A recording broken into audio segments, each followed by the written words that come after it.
Halo? Hmm. Silakan, ditampilkan ya, kelompok berapa tadi? Kelompok yang pertama kelompok berapa nih? Kelompok 1 atau kelompok berapa?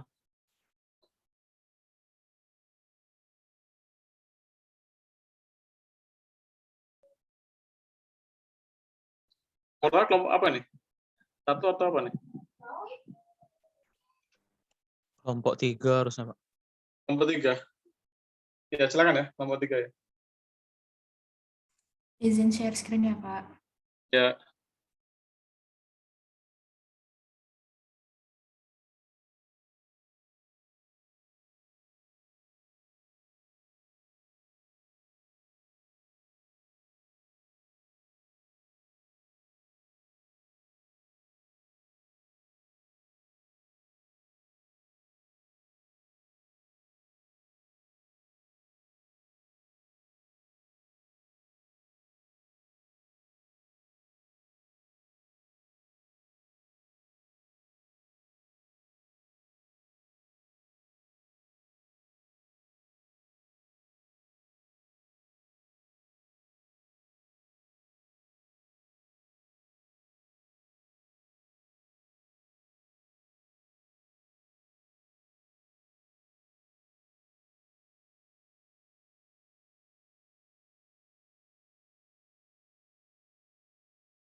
Assalamualaikum warahmatullahi wabarakatuh. Waalaikumsalam warahmatullahi wabarakatuh. Selamat siang Bapak dan teman-teman semua. Semoga dalam keadaan sehat dan tetap semangat di siang hari ini. Perkenalkan, kami dari kelompok 3 yang beranggotakan, boleh di-scroll, Christina Happy Lukiani nomor urut 5, kemudian Luna Gracia Kristia Ginting nomor urut 13, kemudian Noviana Masyitoh nomor urut 21, lalu Rina Zulhan nomor urut 23, kemudian Satria Imananda nomor urut 26, dan Sylvia Aulia nomor urut 27. Kali ini kami akan mempresentasikan hasil analisis akuntansi terhadap PT Envit Technologies Indonesia Tbk. Sebelumnya berikut daftar isinya, ada institutional framework dari laporan keuangan, kemudian faktor yang mempengaruhi kualitas akuntansi, dan yang ketiga adalah 6 langkah dalam analisis akuntansinya. Ya baiklah, kita mulai saja. Yang pertama itu adalah institutional framework dari laporan keuangan. Hal yang pertama yaitu accrual accounting. Laporan keuangan perusahaan ini berbasis accrual, bukan berbasis kas. Perbedaan utamanya tentu saja dari pengakuan pendapatan dan beban. Basis accrual lebih menggambarkan keadaan sebenarnya dalam menyusun laporan keuangan. Salah satunya itu berikut income statement, laporan laba rugi penghasilan untuk periode 9 bulan terakhir pada tanggal 30 September 2020 dan 2019.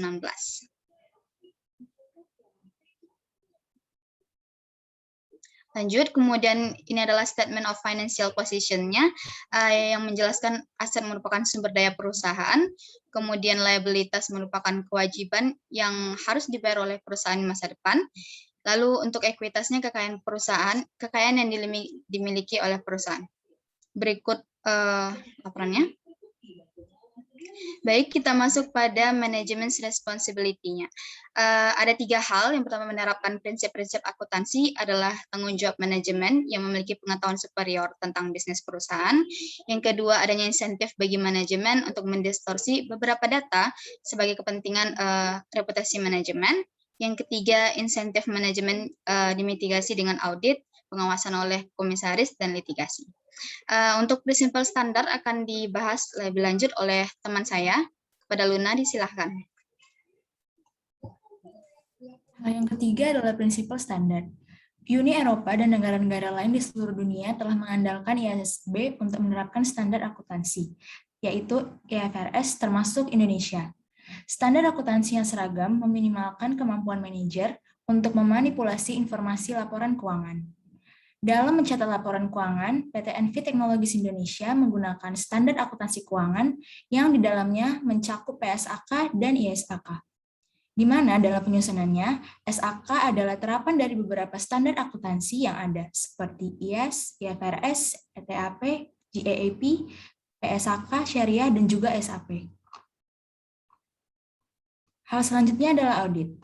Audit adalah mekanisme penting untuk membantu memastikan kualitas dan keandalan laporan keuangan yang dilakukan oleh Certified Public Accountant yang independen. Output dari audit adalah laporan auditor yang berisi opini dan merupakan bagian yang tidak terpisahkan dari laporan keuangan. Di tahun 2019, laporan keuangan PT Envi Technologies Indonesia mendapat opini wajar dalam semua yang material. Dan hal yang terakhir adalah public enforcement, sebuah badan atau lembaga yang berfungsi meninjau kepatuhan atau pengawasan terhadap keuangan. Contohnya adalah OJK dan KPPU. PT Envi Technologies Indonesia juga melaksanakan peraturan otoritas jasa keuangan demi mencapai prinsip-prinsip khusus tata kelola perusahaan yang baik. Kita masuk ke bab kedua, yaitu faktor yang mempengaruhi kualitas akuntansi. Yang pertama ada noise atau kebisingan. Dalam membuat laporan keuangannya, PT Envi Technologies dan entitas anaknya menyusun berdasarkan standar akuntansi keuangan. SAK tersebut mencakup PSAK dan ISAK seperti yang tadi sudah dijelaskan, yang diterbitkan oleh Dewan Standar Akuntansi Keuangan Ikatan Akuntan Indonesia, serta peraturan regulator pasar modal untuk entitas yang berada di bawah pengawasannya.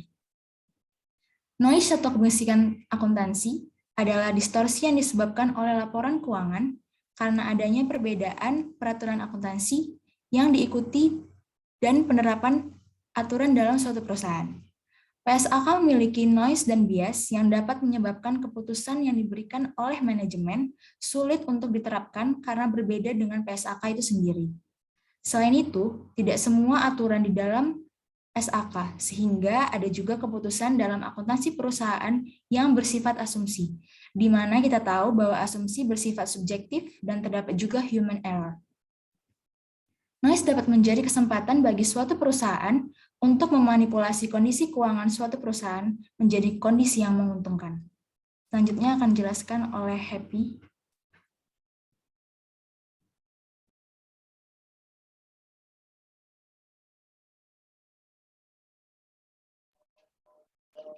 Selanjutnya akan dijelaskan oleh saya. Boleh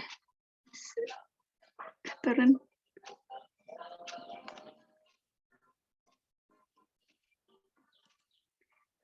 Nah, ada kesalahan perkiraan kesalahan ini meramal kondisi ekonomi di masa depan tentunya tidak bisa dijadikan acuan karena peluang kesalahannya pasti cukup besar.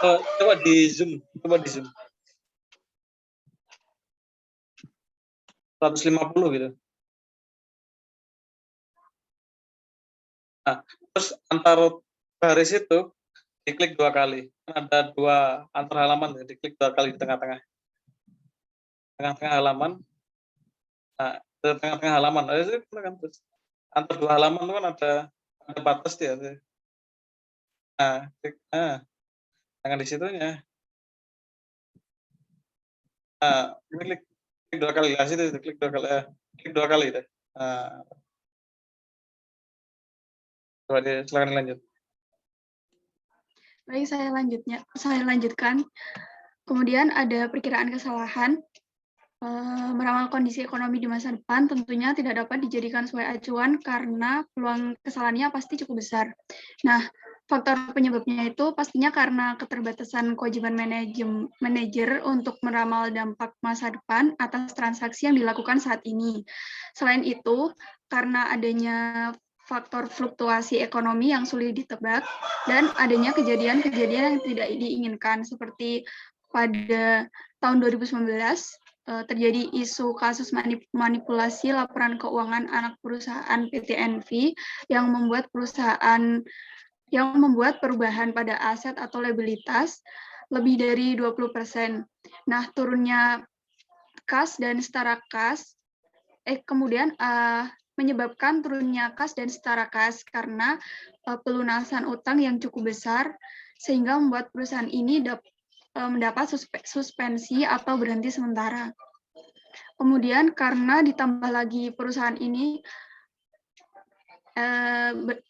selain itu ditambah lagi dengan perusahaan ini berkaitan dengan teknologi, maka akan sangat rentan dengan berbagai hambatan dari bidang teknologi pula. Seperti isu cyber yang berkaitan dengan malware atau virus yang dapat merusak sistem hingga mengubah cara kerja sistem yang telah dibuat oleh perusahaan. Selain itu, ada perkiraan terhadap artificial intelligence yang nantinya akan mengganggu semua aspek bisnis perusahaan, tetapi perusahaan tersebut belum menyadari kemampuan artificial intelligence tersebut dan machine learning tersebut, sehingga perusahaan yang berada di puncak artificial intelligence tersebut harus membayar atau machine learning itu menjadi pengganggu. Kemudian akan dilanjutkan oleh Happy. Yang selanjutnya ada insentif yang mempengaruhi perusahaan. Seperti yang diketahui, PT Envi ini mengalami kesulitan di tahun 2020 untuk menjalankan bisnisnya akibat dari adanya manipulasi laporan keuangan di tahun 2019 yang lalu. Harga saham PT Envi ini terpantau terus menurun, yaitu dari sekitar kurang lebih 3.000 per saham menjadi kurang lebih 1.000 per saham. Dan harga saham ini sempat naik, namun tak lama turun kembali. Hal ini mengakibatkan perusahaan resmi diberhentikan untuk sementara terhadap perdagangan sahamnya oleh BEI, karena harga sahamnya terus menurun sampai 71%. Kemudian, bisa turun sedikit. Kemudian perusahaan ini memiliki kemungkinan untuk melakukan manajemen pendapatan yang sangat besar, karena jika dilihat dari keadaan ekonomi di tahun 2019 dan cara perusahaan dalam menanggapinya, perusahaan cenderung memfokuskan pada laba perusahaan karena perusahaan menyadari bahwa beban perusahaan di tahun 2019 itu sangatlah besar. Akan tetapi kebijakan yang dilakukan ini tidak berjalan dengan lancar karena di tahun 2020 perseroan mengalami kerugian yang dibuktikan dengan pembukaan laporan keuangan yang mendapatkan laba minus sekitar 10 miliar. Namun, pada tahun 2018 ke 2019, PT Envi ini mengalami kenaikan pendapatan dan laba, serta laporan keuangan yang bisa dibilang cukup baik, sehingga dapat menarik minat beberapa investor. Tetapi, dalam hal itu ada kejanggalan dalam laporan keuangannya yang diduga adanya window dressing. Untuk selanjutnya ada 6 langkah dalam analisis akuntansi. Yang pertama ada identifikasi kunci kebijakan akuntansi. PT Envi sendiri itu merupakan perusahaan Ventura Teknologi yang menyediakan berbagai macam layanan bisnis di bidang keamanan cyber digital, integrasi dan informasi sistem, integrasi sistem telekomunikasi yang merupakan standar kelas dunia, dan didukung oleh beberapa entitas anak yang menjadi pilar bisnis perekonomian. PT Envi Technologies Indonesia sendiri menyajikan penerapan kebijakan akuntansi secara konsisten sesuai dengan SAK yang meliputi pernyataan standar akuntansi keuangan atau PSAK dan interpretasi standar akuntansi keuangan yang diterbitkan oleh Dewan Standar Akuntansi Keuangan dari IAI. Serta peraturan pasar modal yang berlaku antara lain peraturan Otoritas Jasa Keuangan, Badan Pengawas Pasar Modal, dan Lembaga Keuangan. Selain itu, untuk memperbaiki kinerja dari PT Envi sendiri di tahun 2020, perseroan ini berusaha memaksimalkan hasil dari investasinya yang telah dilakukan sepanjang tahun 2018 hingga 2020. Untuk meningkatkan bisnisnya ini, yang sempat lambat akibat adanya perlambatan pertumbuhan ekonomi dunia dan juga adanya pandemi COVID-19 di tahun 2019, PT NV Teknologi Indonesia memutuskan beberapa strategi bisnis, seperti melakukan kerjasama bisnis dengan perseroan lain yang berada di lingkup bisnis yang sama, yaitu di bidang teknologi.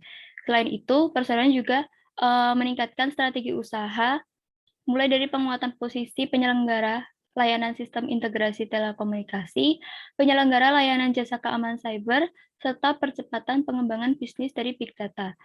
Perseroan juga berusaha dalam meningkatkan strategi pemasarannya dengan berusaha memberikan pelayanan yang terbaik dan memberikan harga yang kompetitif untuk para kliennya.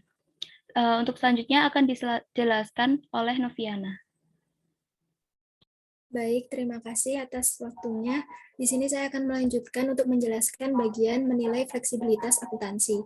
Sebelum masuk ke dalam analisis yang telah kami lakukan terhadap PT NV Teknologi Indonesia Tbk, saya akan sedikit menjelaskan latar belakang dari fleksibilitas akuntansi yang kami nilai.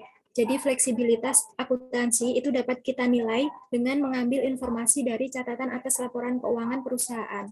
Jadi catatan atas laporan keuangan perusahaan itu diperlukan dan merupakan bagian integral dari sebuah laporan keuangan yang lengkap. Catatan itu menyediakan informasi yang penting untuk memahami informasi yang disediakan dalam halaman utama seperti neraca keuangan dan laporan laba rugi. Nah, catatan tersebut juga mengungkapkan informasi tentang kebijakan akuntansi, metode, dan estimasi yang digunakan untuk menyusun laporan keuangan. Standar akuntansi itu memungkinkan beberapa fleksibilitas dalam memilih di antara kebijakan dan metode alternatif ketika menghitung item-item tertentu. Jadi fleksibilitas ini bertujuan untuk memenuhi kebutuhan yang berbeda dari banyaknya bisnis untuk melaporkan berbagai transaksi ekonomi.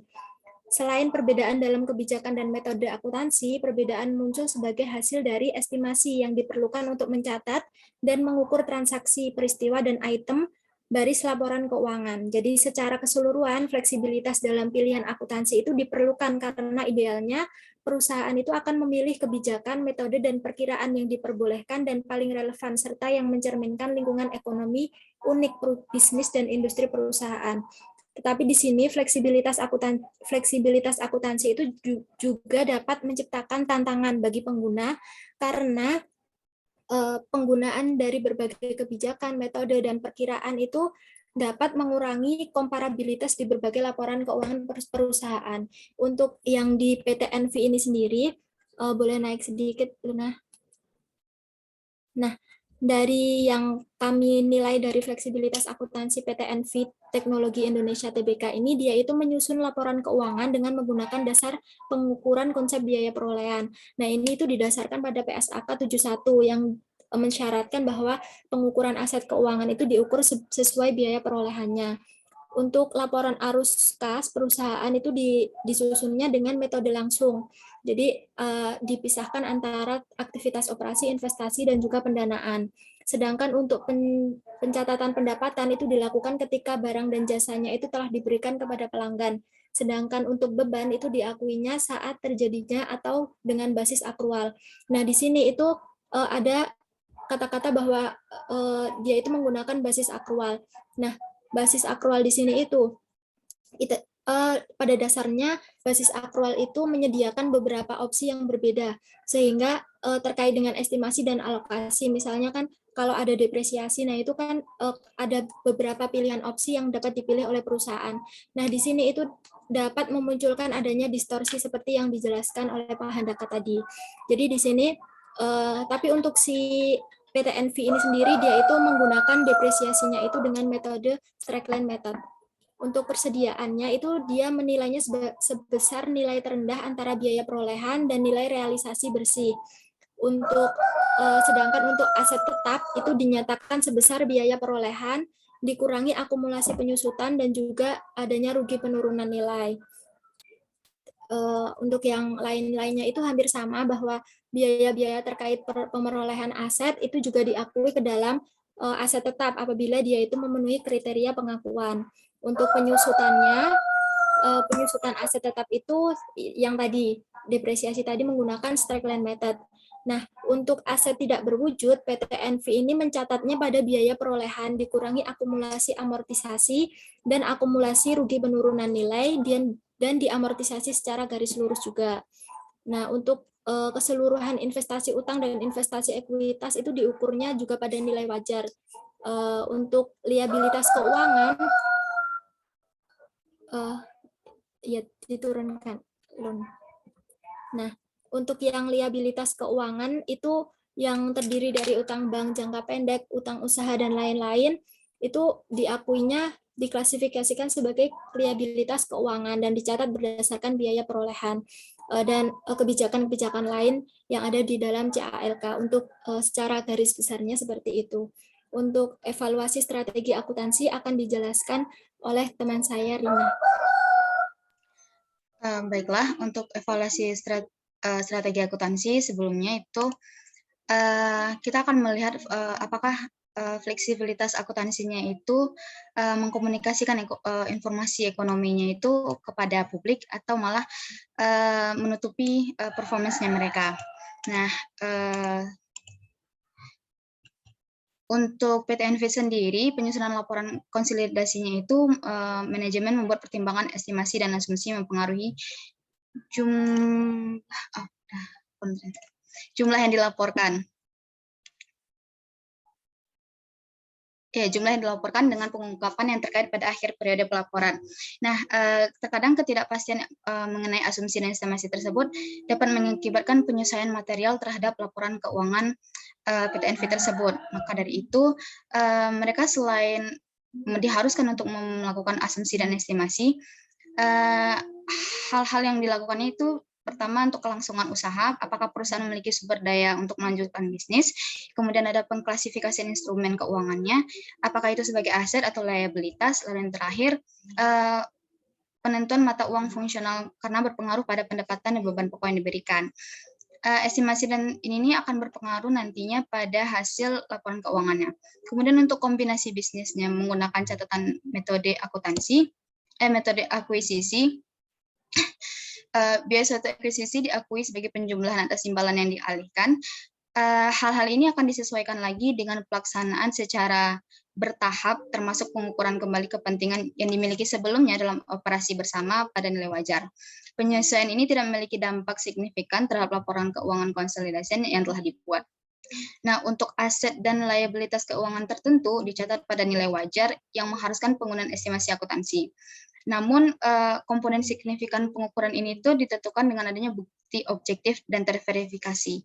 Lalu akan ada jumlah yang berbeda jika perusahaan menggunakan metodologi yang berbeda pula. Untuk pendanaan pensiunnya bergantung pada asumsi yang digunakan oleh aktuaris independen mengenai jumlah-jumlah tersebut. Hasil aktual yang menyimpang dari asumsi perusahaan akan dibebankan atau dikreditkan ke saldo laba. Hal ini berdampak pada hasil periode berjalan. Kemudian pengakuan pendapatannya sendiri telah disebutkan di CALK-nya itu pada PSAK 72 dengan memperkenalkan 5 langkah untuk mengakui pendapatan, sehingga perusahaan dapat mengakui pendapatannya ketika atau pada saat kewajiban pelaksanaan terpenuhi. Nah, ini termasuk pengendalian barang atau jasa yang dialihkan kepada pelanggan. Semisalnya jika terjadi pembatalan kontrak atau ketidaktepatan pelaksanaan kewajiban, nantinya akan ada perubahan seperti yang terjadi pada PT NV, yaitu pada kuartal 1, perusahaannya telah mencatat pendapatan, namun dalam laporan kuartal kedua, bisa saja pendapatan tersebut menjadi 0, akibat adanya pembatalan kontrak tersebut. Namun, karena kita tahu kasus PT NV tersebut, mereka tidak memberikan sanksi yang jelas kepada yang membatalkan kontrak tersebut, sehingga dipertanyakan oleh BI. Selanjutnya, evaluasi kualitas pengungkapan akan disampaikan oleh teman saya.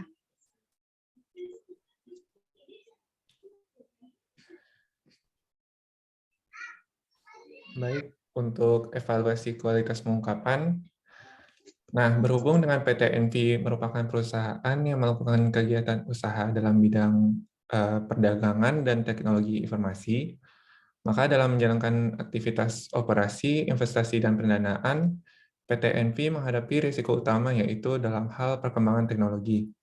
Lalu risiko lainnya seperti hal-hal yang bersifat material, seperti tingkat persaingan usaha, aksi korporasi, hingga risiko umum seperti kondisi perekonomian secara makro atau global.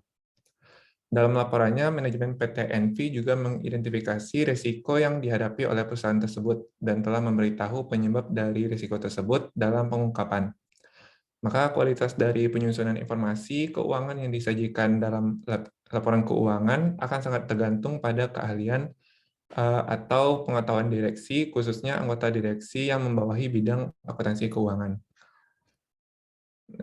Nah, pada akhir 2019, awalnya PT Envi memiliki kualitas pengungkapan yang cukup baik, mengingat opini yang diberikan oleh auditor yaitu laporan keuangan disajikan secara wajar dalam semua hal yang material, posisi keuangan konsolidasian dengan entitas anak, serta kinerja keuangan, dan arus kas konsolidasiannya untuk tahun yang berakhir pada tahun 2019 telah sesuai dengan standar akuntansi keuangan Indonesia.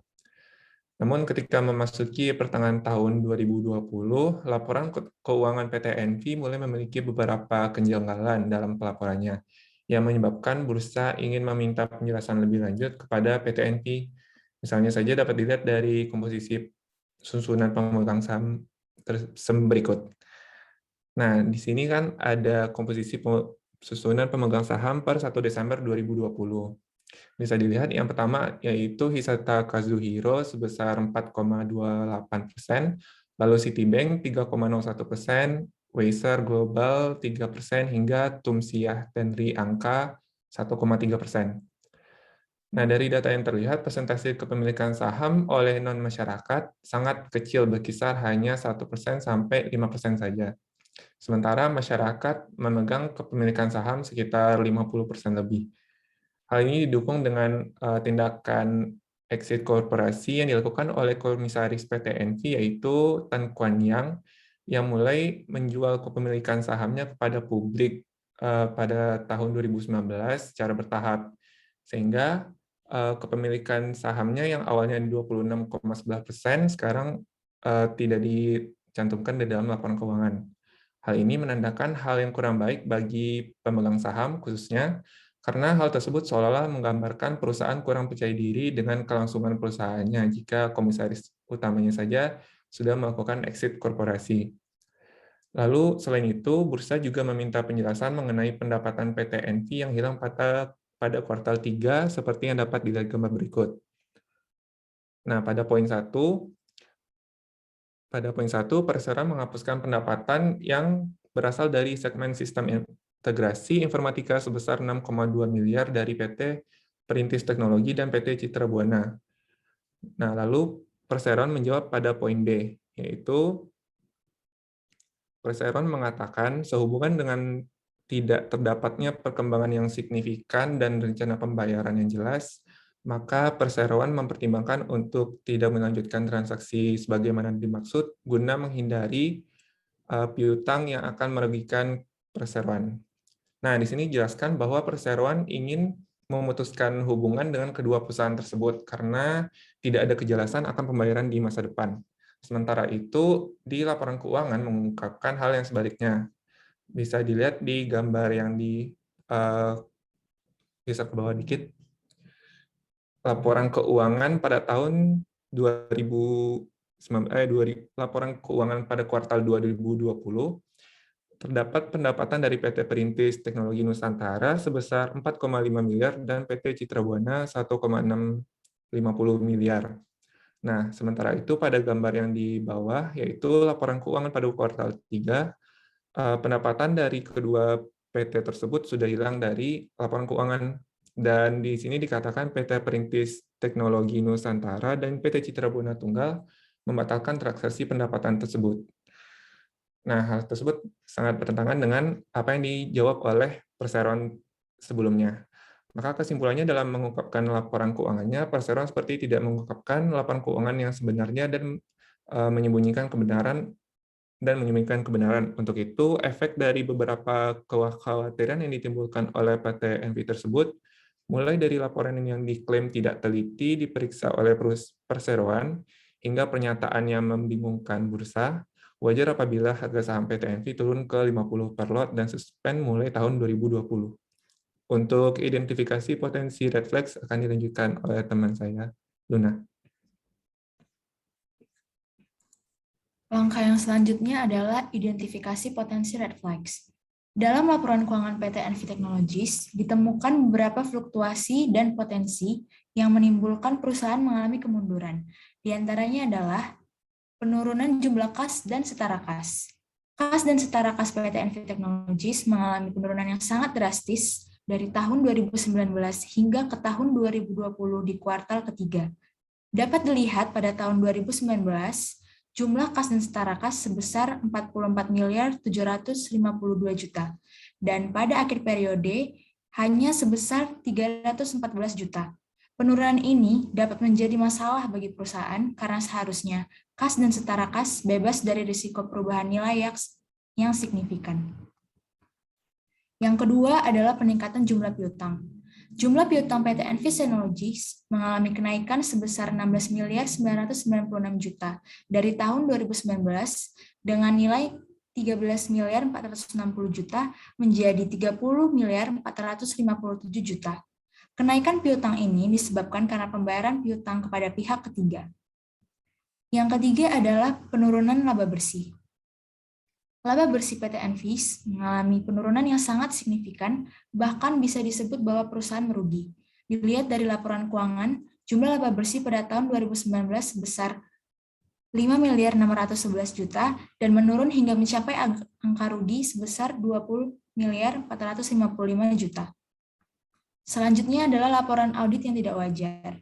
Menurut surat permintaan penjelasan PT Envy Technologies Indonesia, dijelaskan bahwa PT Envy perlu untuk melakukan beberapa klarifikasi terkait kertas kerja yang diberikan auditor kepada perseroan. Tetapi hingga saat ini PT Envy Technologies belum memberikan informasi apapun.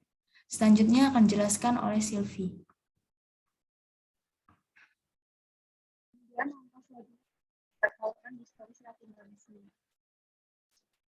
Jika dilihat dari red atau tanda bahaya yang telah disajikan sebelumnya, maka Suaranya nggak dengar tuh, pecah tuh.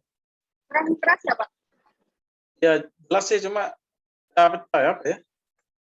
Yang jelas sih.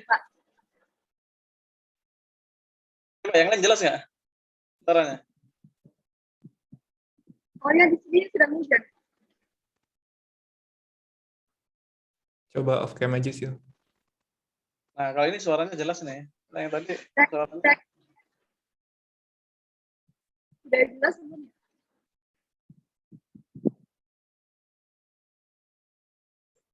Apakah sudah jelas Pak?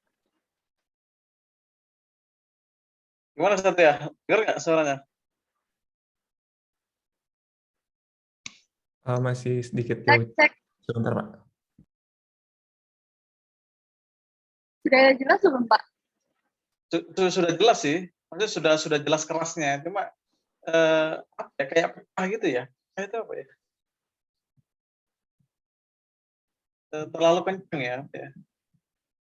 Jadi pronunciation-nya tuh nggak jelas. Coba aja. Baik, coba saya lanjutkan. Langkah selanjutnya adalah membatalkan distorsi akuntansi. Nah, jika dilihat dari red flag sebelumnya yang dijelaskan oleh Luna, itu maka hal tersebut itu sebenarnya dapat dihilangkan dengan cara membatalkan distorsi. Nah, proses membatalkan distorsi ini perlu memperhatikan perusahaan-perusahaan di industri yang sejenis sebagai benchmarking atau tolok ukur yang nantinya perhitungan detailnya itu dibahas di pertemuan 3 yang tadi sudah dijelaskan oleh Pak Handaka. Kemudian jika dilihat dari red flag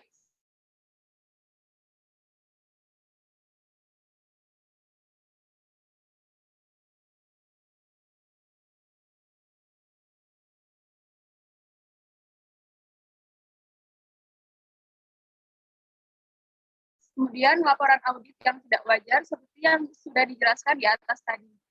Nah,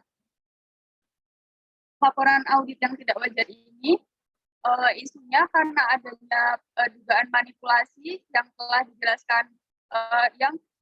dijelaskan PT Envy sendiri di artikel yang saya baca. Nah, itu terkait laporan keuangan PT Retail Global Solusi atau RGS tahun 2019 yang dikonsolidasikan ke laporan keuangannya PT NV. RGS ini merupakan anak perusahaan PT NV dengan porsi kepemilikan 70% yang bergerak di bidang jasa perdagangan dengan berbasis online melalui aplikasi Koin. Porsi kepemilikan yang besar itu membuat RGS pastinya sangat mempengaruhi PT NV ini. Kemudian, boleh di scroll ke bawah. Nah, di sini kami mengambil contoh PT M-Cash Integrasi Tbk atau MCAS sebagai benchmarking atau tolak ukur dalam pertimbangan perusahaan ini. Nah, dapat dilihat dari laporan keuangannya. Berikut laporan keuangan PT NV. Untuk kas dan setara kasnya, untuk tahun 2019 ke 2020 itu perbedaannya sangat signifikan. Sangat jauh, sehingga kalau dilihat itu seperti tidak wajar. Berbeda dengan laporan keuangan MCAS, bisa turun ke bawah. Nah, dilihat dari sini, itu perbedaannya masih bisa dibilang wajar. Kemudian untuk piutang usahanya sendiri juga sama seperti itu. Kemudian, nah bisa dilihat dari laporan keuangannya. Nah, kas dan setara kas PT NV tahun 2019 sampai September 2020 itu mengalami penurunan yang cukup drastis. Ini seharusnya masih bisa diantisipasi dengan menambah jumlah persediaan kas dan setara kas PT NV. Akan tetapi, karena yang tadi saya jelaskan adanya dugaan manipulasi anak perusahaan yang dari awal itu karena adanya dugaan manipulasi anak perusahaan yang membuat PT NV ini harus membayar banyak hutang. Jadi, menurut kelompok kami, solusinya dari awal memang seharusnya tidak melakukan kecurangan tersebut. Begitu pula dengan piutang yang diakui oleh PT NV terlalu besar jika dibandingkan dari normalnya. Sehingga kesimpulannya, seharusnya PT NV ini bisa melakukan penagihan piutang lebih awal atau tidak berlebihan dalam memberikan piutang, yang berarti dalam batas wajarnya saja. Mungkin selanjutnya akan saya kembalikan ke Rina. Baiklah, terima kasih kepada Silvi. Sekian presentasi hasil analisis akuntansi terhadap PT NV Technologies Indonesia Tbk. Kami mohon maaf apabila ada kekurangan. Akhir kata, Assalamualaikum warahmatullahi wabarakatuh.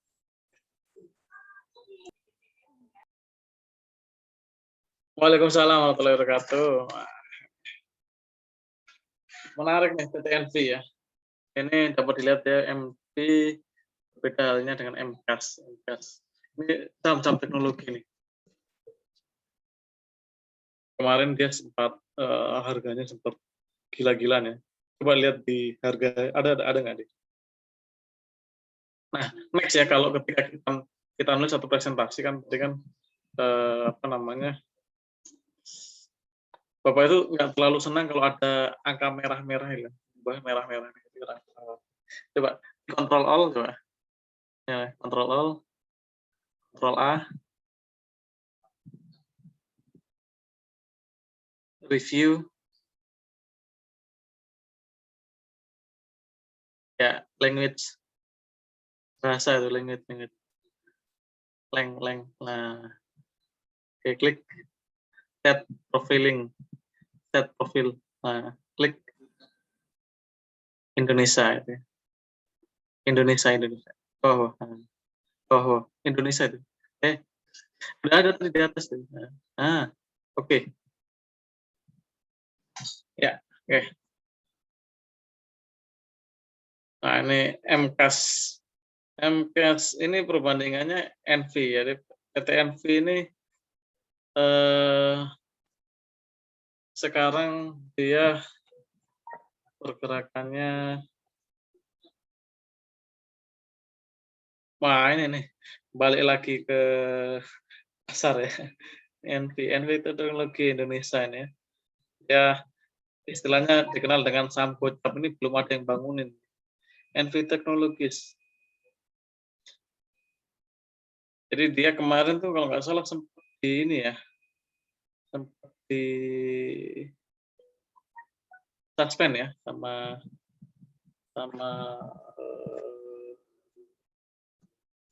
apa namanya, sama bursa ya. Nah, di PT NV, ada yang nanya nggak terkait ini NV analisis akuntansinya? Ada yang nanya ya?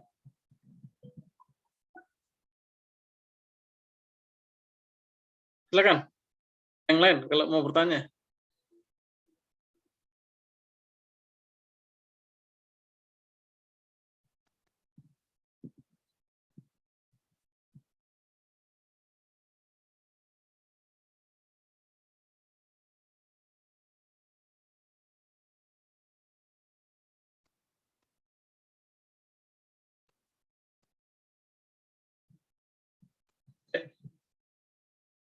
Silakan.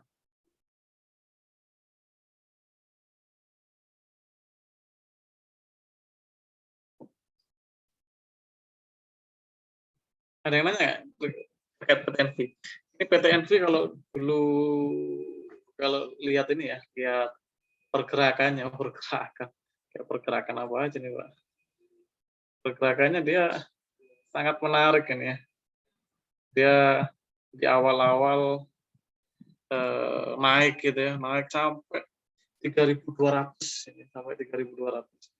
Ini juga menarik nih kalau kita lihat nih pergerakannya nih. NV, bentar ya. Nah, ini sampai harganya segini nih ya. 3.048. Sekarang tinggal Rp50 ya. Masih mending Pak ya Pak. Coba Pak, Bapak lihat ini.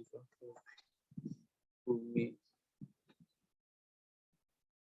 Ini bumi dulu Pak. Oh, ini bumi ya. Tahun dulu ini. Dulu di mana ya? Oh, sampai nggak kelihatan ya dulu ini. Saking ininya ya. Dulu dia di 8.000 ya. Nah, sekarang dia di sama nih. Dia lagi naik nih karena sentimen batu bara. Tapi kalau MC emang dia mirip sebenarnya kalau mau dibandingin sama ini LAK ya, LAK juga sama nih. LAK. Nah, ini LAK. LAK juga dulu 2000 sampai sini. Waktu Bapak beli ini ya. Tadinya ini beli LAK ya. Oh iya, itu dulu apa namanya, kantornya aja di ruko katanya. Masa sih kantor di ruko? Iya, tapi sahamnya sampai segini waktu zaman kuliah di ruko. Berarti dia waktu itu kayak perusahaan-perusahaan tangkang gitu ya. Jadi tiba-tiba jatuh turun. Ini beda banget dengan perusahaan-perusahaan yang memang punya sumber daya yang bagus ya. Kalau di telekomunikasi misal apa namanya, DCI ya, DCI. Nah, ini DCI perusahaan baru kan. Sama nih berputar dari 700 ke sini. 58.000 Pak, gila ini. Ini cuma karena orang di belakangnya aja jadi naikin. Jadi memang dia ahli IT. Jadi di belakangnya lebih bagus gitu ya. Nah, kalau kita lihat tadi, balik lagi yang tampilan tadi. Perusahaan NV. Kenapa tadi? Distorsi akuntansinya kenapa?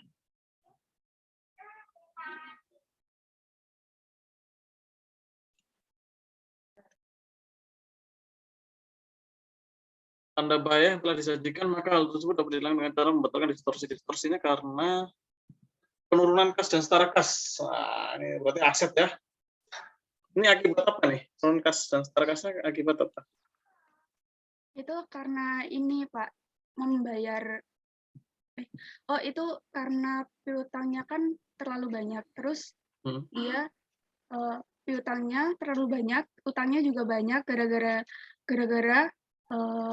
manipulasi tadi loh Pak. Jadi kayak banyak kerugian, terus dia harus mengembalikan, dia harus membayar utang-utang banyak itu, terus jadi kas dan setara kasnya berkurang drastis gitu Pak. Oh gitu. Ini kan perusahaan baru ya. Perusahaan baru ya. Kas dan setara kasnya ya. Ini Bapak belum pernah beli ini sih, NV ya. Belum pernah, tapi memang kalau waktu ini kan dia kan disuspend ya. Terus ini nggak ada penjualan ya. Nggak bisa dijual belikan ya. Kita lihat finansialnya juga nggak ada keterangannya deh. Anual nggak ada laporannya di sini, nggak ada. Balance sheet, cash flow, statistik, nggak ada ini, nggak bisa dilihat maksudnya. Ini NV ya. Ini masih diperdagangkan, ini apa? Disuspend kalau nggak salah ya.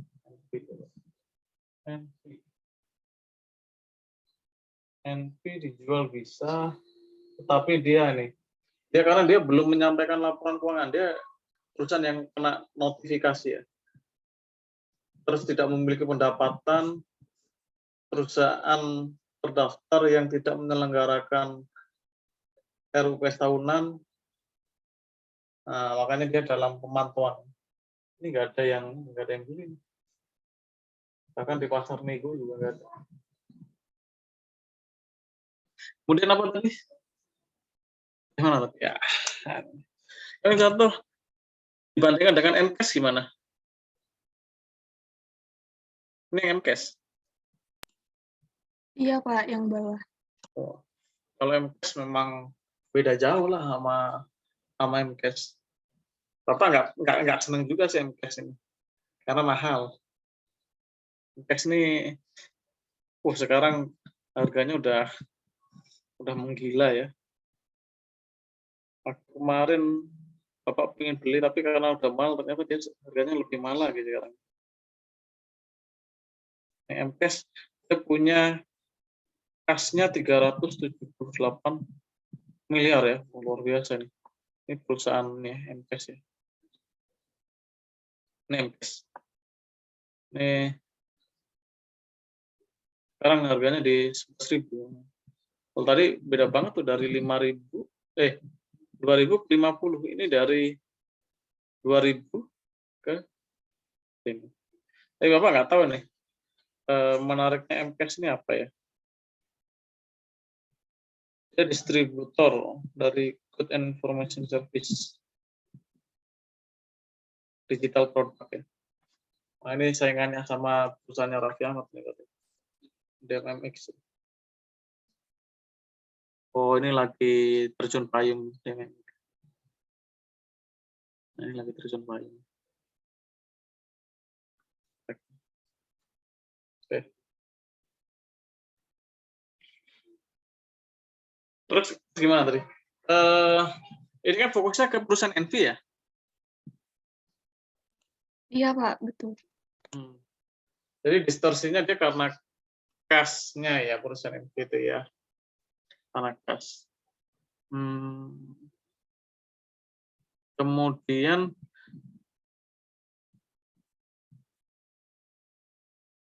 lalu apa? Ada recastingnya atau ada apanya? Ini dari analisa akuntansi.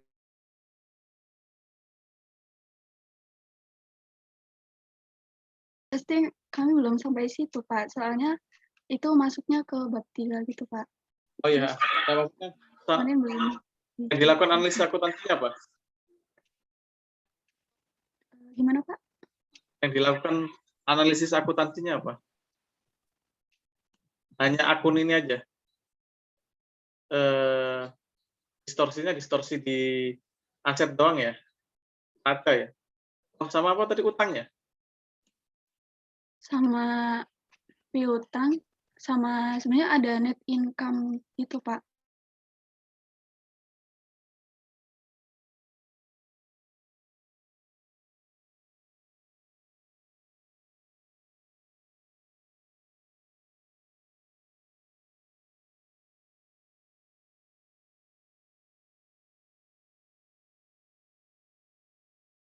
Kalian kan mengerjakan dengan topik yang berbeda ya. Itu nanya ke yang lain juga. Ini analisa akuntansinya dia apa sih? Makanya ketika kita nanti terjun ke market, gitu. Ya kita belajar analisis fundamental kan rata-rata ngajarin analisis fundamental nih. Analisis fundamental tuh apa sih Pak Busuk? Itu pot ekonomi Pak katanya bilang gitu. Itu waktu awal-awal kemarin. Sekarang yang tuan nih yang busuk-busuk semua. Sekarang yang jelek-jelek sekarang ditinggal semua. Sekarang, apa namanya?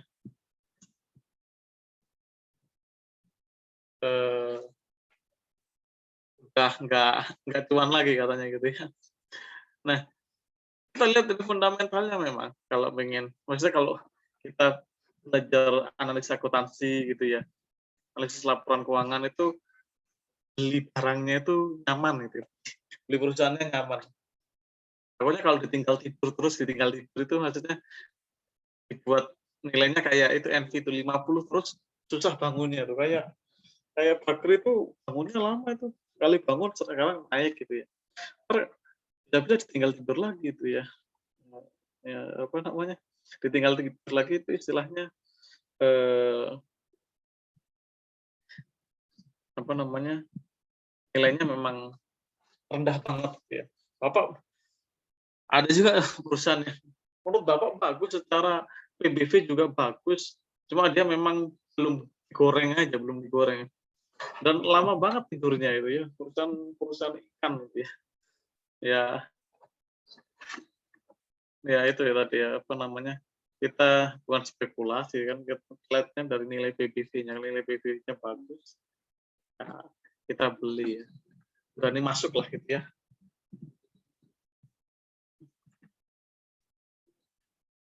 Ada yang nanya nggak? Jadi pada sharing apa analisa akuntansi di perusahaan ini apa, kalau nanti perusahaan besoknya apa gitu ya. Kalau nggak ada, coba yang tugas yang pertama apa nih, kelompok berapa, progresnya sampai mana?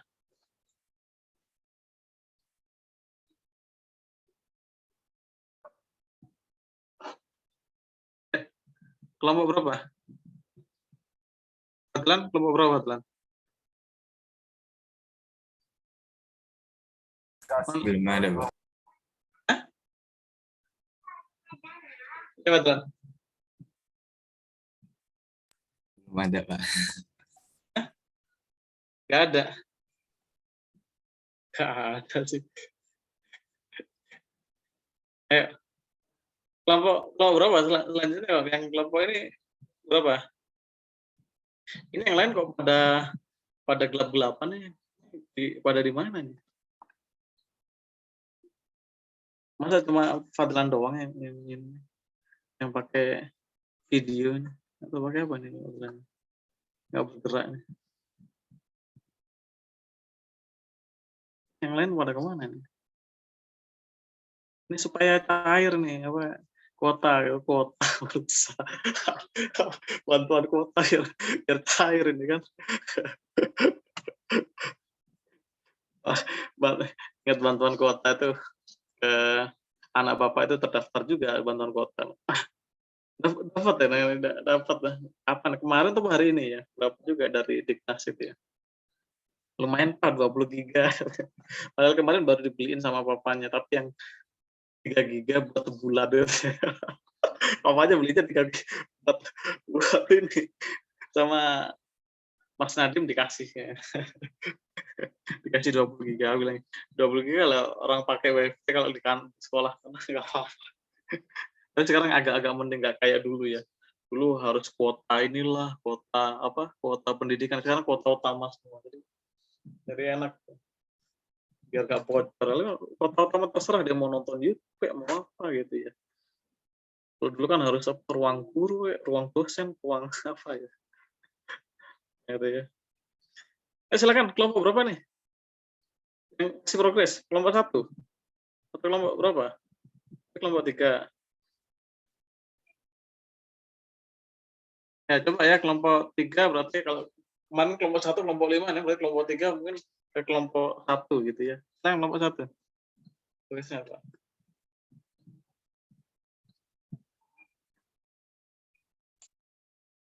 Iya, Pak. Sebentar, Pak. Ya.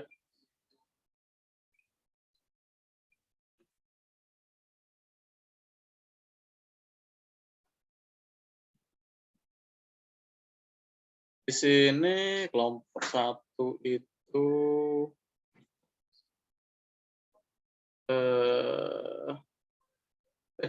ini farmasi juga ya? Kelompok 1 farmasi, oh, kebetulan banget. Tadi kelas 11 juga farmasi juga nih. Ini NV, NV sudah. Ini dilengkapi ya di Gmail ya, di Gmail, di link drive ya. Ini ketuanya siapa? Terus tadi itu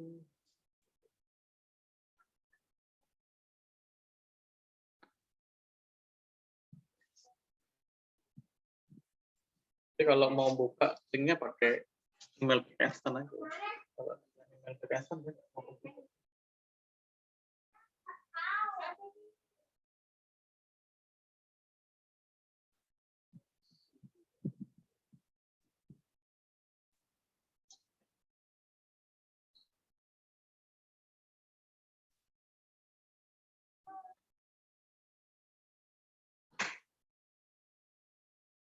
Silakan.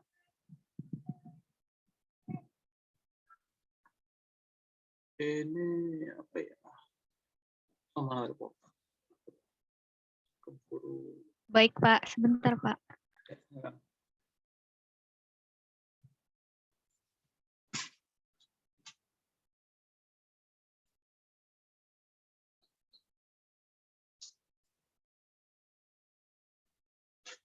Ini ya, ini yang nggak muncul ini siapa? Absen 29 itu apa nih? Geser ya. Novel, Presensia.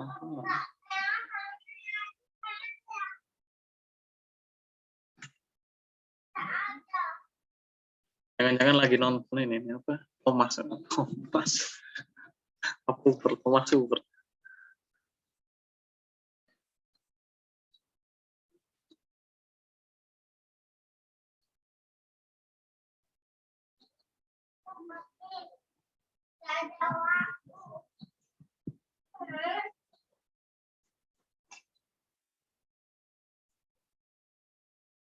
Sama nih, sama kayak sebelah nih Kimia Farma. Silakan. Kimia Farma. Mantap. AF. Ini Bapak belum beli lagi. Kemarin Bapak beli lumayan lah ya. Bapak belum beli lagi.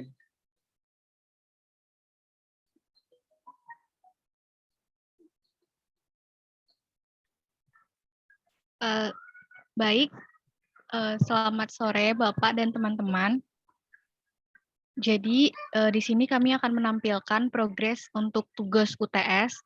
Jadi boleh kami dari kelompok 1 ada Abdul Basir nomor urut 1, Bobby Rizky nomor urut 4, Grace Francisca nomor urut 8, Husnul Aulia Fikri nomor urut 10, Lutfia Dwi nomor urut 14, dan Yogi David nomor urut 29.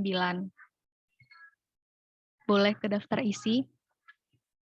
Jadi untuk progres kami yang untuk minggu ini, kami masih membahas sampai ke analisis lingkungan bisnis dan strategi. Jadi kami di sini udah menyajikan overview perusahaan, mulai dari profil perusahaan, visi misi, ruang lingkup usaha, ada holding sama anak perusahaan. Kemudian ada analisis lingkungan bisnis dan strategi. Jadi di sini ada analisis industri PT Kimia Farma. Analisis industri ini kami bahas tentang eksternal. Jadi industri farmasi itu bisa dilihat dari bagaimana persaingannya, hambatannya, produk substitusinya, daya tawar pembeli dan daya tawar penawar. Kemudian masuk ke analisis strategi, di situ udah membahas tentang internal PT Kimia Farma dalam menghadapi industri farmasi itu sendiri. Jadi di sini kami akan bahas sekilas. Boleh ke bawah. Jadi pada intinya tentang Kimia Farma seperti yang kita udah ketahui bersama bahwa Kimia Farma itu kan perusahaan industri farmasi terbesar di Indonesia.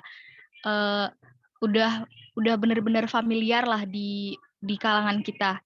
Jadi KF ini udah ada sejak 1817. Bisa dilihat sendiri bahwa didirikan pemerintah Hindia Belanda dan sampai saat ini sudah menjadi bentuk badan hukum yang PT dan terbuka. Boleh ke bawah lagi.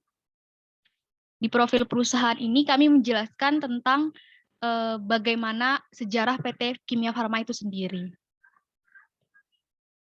Kemudian divisi misi juga membahas tentang bagaimana PT Kimia Farma itu membentuk budaya organisasinya agar dapat diterima oleh banyak masyarakat. Pada intinya, visi KF itu menjadi perusahaan healthcare pilihan utama yang terintegrasi dan menghasilkan nilai yang berkesinambungan. Ada 3 misi, melakukan aktivitas di bidang industri kimia, mengelola perusahaan secara good corporate governance, kemudian yang ketiga, memberi nilai tambah dan manfaat bagi seluruh stakeholder. Boleh scroll lagi. Di ruang lingkup usaha, saya akan menjabarkan sedikit tentang yang kami tulis di ruang lingkup usaha ini. Jadi di ruang lingkup usaha ini terbagi ada bisnis holding sama kegiatan bisnis anak.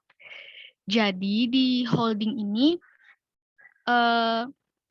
tentang bagaimana kegiatan manufaktur farmasi itu sendiri.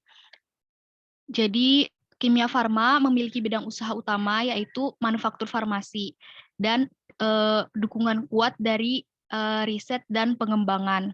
Jadi ada retail farmasi, pemasaran, laboratorium klinik, dan klinik kesehatan itu sendiri. Boleh ke bawah. Nah, kemudian ada anak perusahaan. Sebagaimana yang kami dapat dari website Kimia Farma sendiri, ada 6 anak perusahaan PT Kimia Farma ini. Jadi ada KFTD, itu bergerak di layanan distribusi sama produk kesehatan. Ini yang lumayan udah besar, jadi udah ada di 34 provinsi. Kemudian ada PT Kimia Farma Apotek, seperti namanya, tentang bergerak di apotek. Kemudian PT Singkonal Indonesia Lestari bergerak di bidang produksi kina, garam, dan turunannya. Kemudian ada PT Kimia Farma Dawa, ada PT Kimia Farma Sungwun Farma Sopia, itu di manufaktur bahan baku farmasi, dan yang terakhir itu PT Papros, itu anak perusahaan yang udah menguasai lebih dari 50% saham PT Kimia Farma itu sendiri.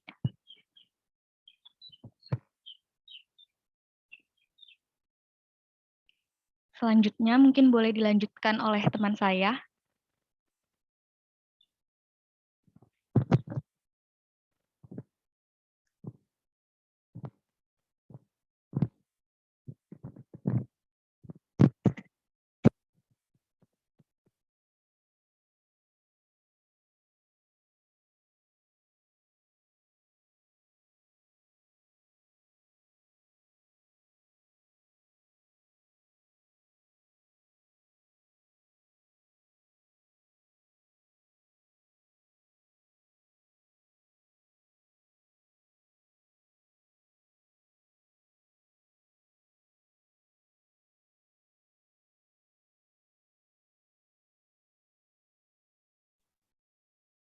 Mungkin karena waktunya udah terbatas, akan saya lanjutkan sedikit lagi. Jadi tentang analisis lingkungan bisnis dan strategi ini ada dua. Kita menganalisis tentang industri PT Kimia Farma, yaitu industri farmasi, dan analisis strategi, itu membahas dari internal PT Kimia Farma. Jadi tentang analisis industri ini, kami menggunakan analisis dengan kerangka yang dikemukakan oleh Porter, itu Five Forces Analysis.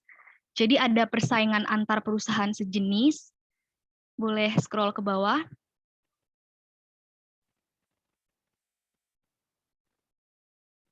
Kemudian yang kedua ada hambatan bagi pendatang baru. Scroll lagi. Ketiga ada produk substitusi. Keempat ada daya tawar pembeli. Dan yang terakhir ada daya tawar penawar. Boleh ke atas lagi.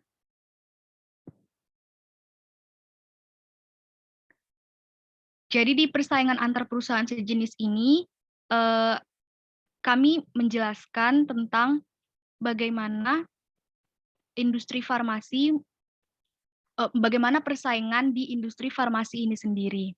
Jadi seperti yang kita tahu, karena obat-obatan itu adalah bahan baku yang memang sangat penting bagi masyarakat, jadi persaingan antar perusahaan sejenis di industri farmasi ini sangat ketat.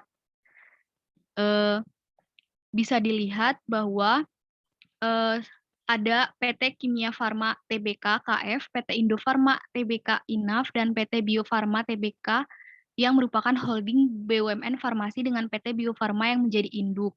Jadi ini yang seperti menguasai industri farmasi lokal di Indonesia. Boleh ke bawah lagi.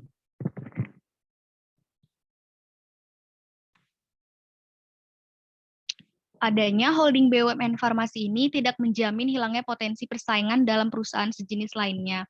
Jadi, ada pernyataan yang dikemukakan oleh Arif Pramuhanto, Direktur Utama Indofarma, dalam wawancaranya dengan pihak CNBC Indonesia, bahwa walaupun holding BUMN farmasi ini telah memegang sekitar 7% pangsa pasar secara industri dan berposisi teratas dalam industri farmasi, namun persebaran perusahaan farmasi menjadikan lahan persaingan sempurna. Jadi walaupun dikatakan holding BUMN bukan berarti mereka monopoli, namun tetap di dalam itu persaingannya tetap tinggi. Jadi masih diklasifikasikan sebagai pasar persaingan sempurna. Untuk hambatan bagi pendatang baru bisa dijelaskan oleh teman saya.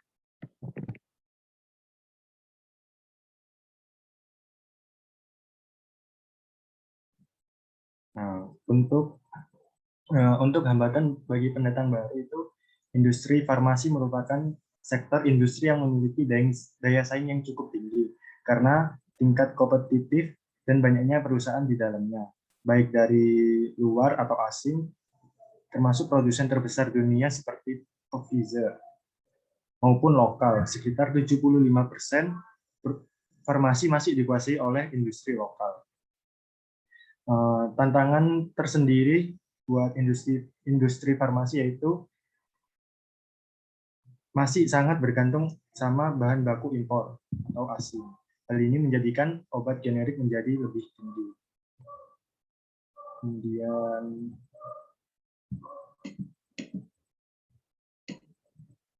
untuk produk substitusi, banyaknya perusahaan dengan berbagai inovasi dalam industri farmasi menjadikan tingginya ancaman mengenai produk substitusi dalam pasar produk. Substitusi membatasi laba potensial dari industri dengan menetapkan harga maksimum bagi produk yang dijual. Kemudian daya tawar pembeli. Daya tawar pembeli pun dapat ditinjau dari jumlah skala usahanya dan derajat ketergantungan terhadap produk oleh pembeli. Hubungan antar produk substitusi, ketergantungan oleh pembeli, dan daya tawar pembeli adalah semakin tinggi derajat ketergantungan produk dan produk substitusi yang tersedia di industri, maka semakin tinggi pula daya tawar pembeli. Hal ini menjadikan perusahaan industri farmasi termasuk Kimia Farma tidak bisa semena-mena dalam menentukan harga karena sensitivitas harga sangat tinggi. Kemudian untuk daya tawar-menawarnya, kekuatan tawar-menawar dapat dipengaruhi oleh beberapa faktor, antara lain tingkat konsentrasi pasar, diversifikasi, switching cost, organisasi pemasok, dan pemerintah. Kemudian analisis strategi PT Kimia Farma akan dijelaskan oleh teman saya. Selanjutnya, dalam analisis strategi PT Kimia Farma, analisis strategi sendiri merupakan cerminan atau rangka lanjut dari keadaan industri bisnis perusahaan terkait dan langkah lanjut perusahaan dalam membangun keunggulan dalam kompetisi bisnisnya. Subramaniaman dan Wei pada tahun 2009 dalam bukunya menyatakan bahwa analisis strategi adalah bagian dari tanggapan perusahaan terhadap lingkungan industri bisnisnya. Berbeda dengan analisis industri yang sudut pandangnya dari sisi eksternal perusahaan, analisis strategi memandang dari sisi internal perusahaan, yakni dengan menganalisis biaya, produk, dan SWOT perusahaan. Selanjutnya akan dijelaskan oleh rekan saya.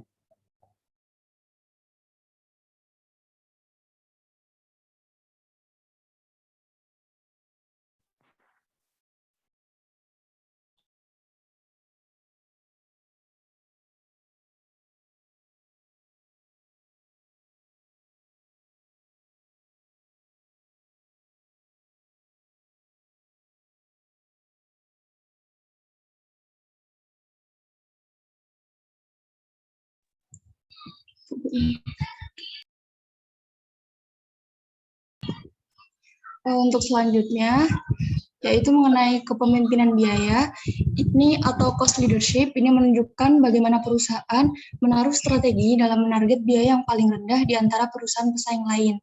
Jadi perusahaan tersebut mampu mendapatkan margin yang lebih tinggi. Lanjut. Yang lebih tinggi, seperti yang telah dijabarkan dalam overview perusahaan dan daya tawar-menawar. Boleh scroll lagi.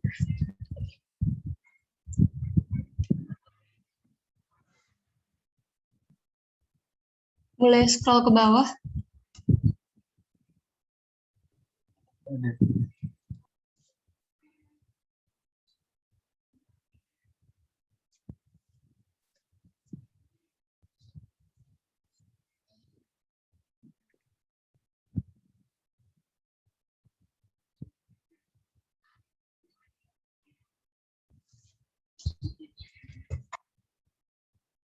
Bobby boleh share, boleh scroll ke bawah.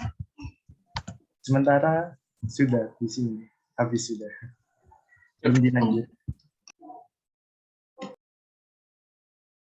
Kita sampai pas ini, memang kalau lihat analisis strategi bisnis itu biasanya pakai portrait. Terus terutama di sini kita melihat dari KF itu waktu Bapak memutuskan beli KF, kenapa Pak? Karena KF itu nggak cuma sekedar formasi, tetapi juga dia layanan kayak klinik gitu ya, meskipun bukan rumah sakit ya, tapi dan itu cabangnya banyak ya, bahkan di kampung Bapak aja ada gitu ya. Kemudian apa lagi ya,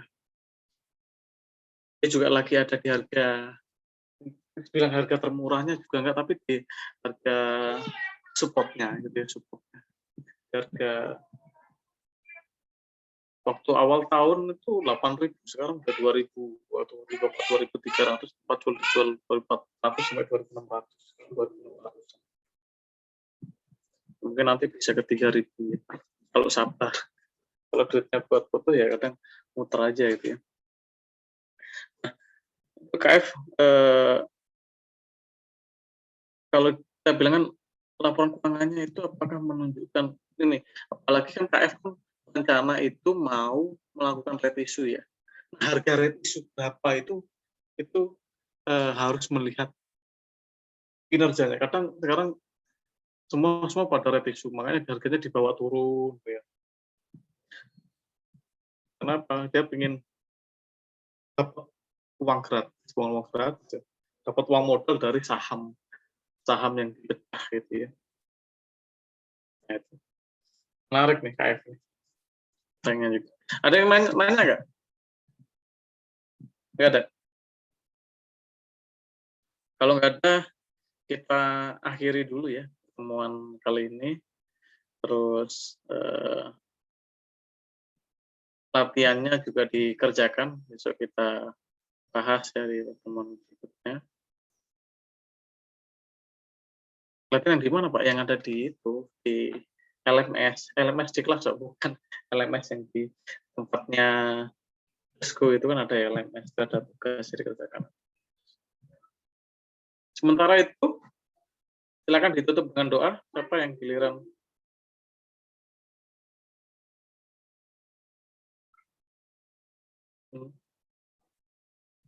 Saya aja, Pak. Ya, silakan. Baik teman-teman, sebelum kita mengakhiri pelajaran kali ini, mari kita berdoa menurut kepercayaan dan agama masing-masing. Berdoa, mulai. Oke.